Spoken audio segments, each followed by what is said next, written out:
তো hello everyone, আমি মৃণাল। দেখো চলে এসেছি আজ দুয়ারে সরকারি। তো আমাদের এখানে একটা ক্যাম্প বসেছে।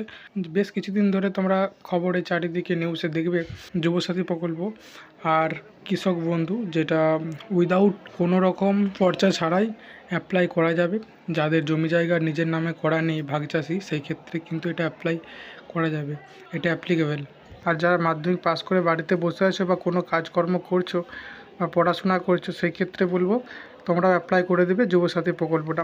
26 তারিখ লাস্ট ডেট। তো যারা যারা এখনও পর্যন্ত অ্যাপ্লাই করোনি অবশ্যই অ্যাপ্লাই করে দেবে, তোমাদের ভালোর জন্য বললাম। তো চলো ভিডিওটা দেখো। আমরা এসেছি 12:30 1টার দিকে। তো আমি ভেবেছিলাম আজ সানডে একটু ভিড় কম হবে, কিন্তু না, বেসিক্যালি ভিড় ভালোই হয়েছে। ওই দিকটার দিকে লক্ষ্য করলে দেখতে হবে ওইদিকে মহিলারা দাঁড়িয়ে রয়েছে। তো এক একজন মহিলা দুটো করে ফর্ম জমা করছে দেখলাম। তো এই জিনিসগুলো করলে কি ভাবছে যে সবাই দুবার করে টাকা পাবে, কিন্তু না, একবারই টাকা পাবে। তো তোমরা যারা যারা দুবার বা দুটো জায়গায় অ্যাপ্লাই করতে চাইছো তারা ডিটেলসটা ভালো করে জেনে নেবে। ওখানে যারা রয়েছে তাদের কাছ থেকে ডিটেলসটা জানার পর তোমরা অ্যাপ্লাই করো।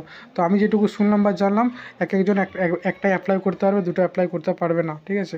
আর দুটো কারা কারা টাকা পাবে, অলরেডি যারা কৃষক বন্ধু পাচ্ছে, ঠিক আছে, যারা ভাগচাষী নয়, যাদের নিজেদের নামে জমি জায়গা করা আছে, তারাই মাত্র টাকা পাচ্ছে অলরেডি, তারা করতে পারবে। প্লাস এই যুবসাথী প্রকল্পটা এইটা করা যাবে, ঠিক আছে। এই দুটো, সেই ক্ষেত্রে দুটো টাকা পাবে। কিন্তু যাদের জমি জায়গা নিজের নামে করা নেই, তারা যদি ভাগচাষি করে বা যুবসাথী করে, সেই ক্ষেত্রে মনে হয় একটাই করা যাবে। তো আমাদের এখানে এনারা বললো, তো এদের মুখে আমি শোনার পর আমি তোমাদেরকে ডিটেলসটা বললাম।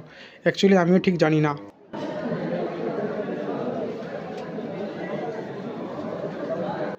তো দেখো এবারে কিন্তু আমার ডকুমেন্টসটা আমি কিন্তু দিলাম। এবারে কিন্তু আমার ডকুমেন্টসটা নিয়েই কাজ করছে ওনারা। একটা জিনিস তোমাদেরকে বলি, যে প্রতি মাসে 1,500 করে যে টাকাটা দেবে যুবসাথী প্রকল্পের জন্য, তো 1,500 টাকা কিন্তু কম টাকা নয়। প্রায় যদি 5 বছর দেয়, প্রায় 1 লাখের কাছাকাছি, ঠিক আছে। তো এই টাকাটা অনেকটা টাকা, গড়ে 50 টাকার মতো আই থিঙ্ক কিছু পড়ছে। তো যারা বাড়িতে বেকার বসে আছো তারা হয়তো ঠিকঠাক বুঝতে পারবে না যে টাকা অ্যাকচুয়ালি কী। তো যারা রোদে কাজ করতে বেরাচ্ছে ফাঁকে, তারাই মাত্র জানবে যে টাকার মূল্য কী। তো চলো এইসব জিনিস নিয়ে আমি আর আলোচনা করছি না। একটা জিনিস তোমাদেরকে বলবো, আমি বেশ কিছুদিন ধরে ইউটিউবে ভিডিও পোস্ট করতে পারিনি। কমিউনিটি গাইডলাইন্স মেনে আমি ইউটিউবে একটা মেল করেছিলাম, যেটা হচ্ছে আমার রিপোর্ট পড়ে গিয়েছিলো। তো অনেকে আমার চ্যানেলটা রিপোর্ট করেছিল, জানি না কে কে করেছো। তো এই জিনিসগুলো করে তোমরা কি পাও, উপরওয়ালা বলে কিছু আছে, ঠিক আছে, ভগবান বলে কিছু হয়। তো সেই জিনিসটা একটু মানবে। আমি তোমার কোনো কিছু ক্ষয়ক্ষতি করিনি, প্লিজ এই জিনিসগুলো কেন করছো বলো। তো যারা আমাকে আজে বাজে কমেন্ট করছো, ছেলে মেয়ে সবাইকে বলছি, তো তোমরা হয়তো এই জিনিসগুলো করেছো। আমি কারোর নাম নিচ্ছি না। তো যেই করো বা নাই করো, প্লিজ আর করবে না। আর কেউ আমাকে কমেন্টস করবে না। আমি কমেন্টস আজ থেকে আমি বন্ধ করে দিচ্ছি। কেউ কমেন্টস করতে পারবে না। আর যদি কোনো কারণে যদি কমেন্টস হয়ে যায় বা কমেন্টস করে যায়, আমি সেকশনটা অ্যাকচুয়ালি বন্ধ করে দেবো। তো আমি কোনো রকম রেসপন্স করবো না, রিপ্লাই পাবে না।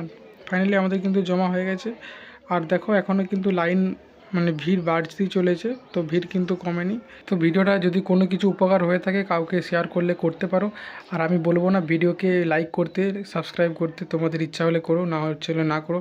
তো তোমাদের আমি একটু বেশি গুরুত্ব দিয়ে দিচ্ছিলাম বলেই আমার চ্যানেলটা আজকে হয়তো ডেথ হতে বসেছিল। মানে আমি জাগ করে যেভাবেও রিকভারি করতে পেরেছি। আমি আশা করিনি যে এটা রিকভারি হবে বলে, কেননা আগের একটা চ্যানেল ছিল, প্রায় 4,500-এর কাছাকাছি সাবস্ক্রাইব ছিল, 7,000 আশপাশ, ঠিক আছে। তো ওই চ্যানেলটা আমি পাইনি। ওটা 33 মিলিয়নের মতো ভিউ ছিল, 33 মিলিয়ন, বুঝতে পারছো। তো ওই চ্যানেলটা পাইনি। তো এইটা পাবো বলে আশা করিনি। তো ফাইনালি কিন্তু পেয়েছি। সত্যি কথা বলতে এটাই অনেক। তো চলো ভিডিওটা এখানেই শেষ করছি, পরের ভিডিওতে দেখা হবে।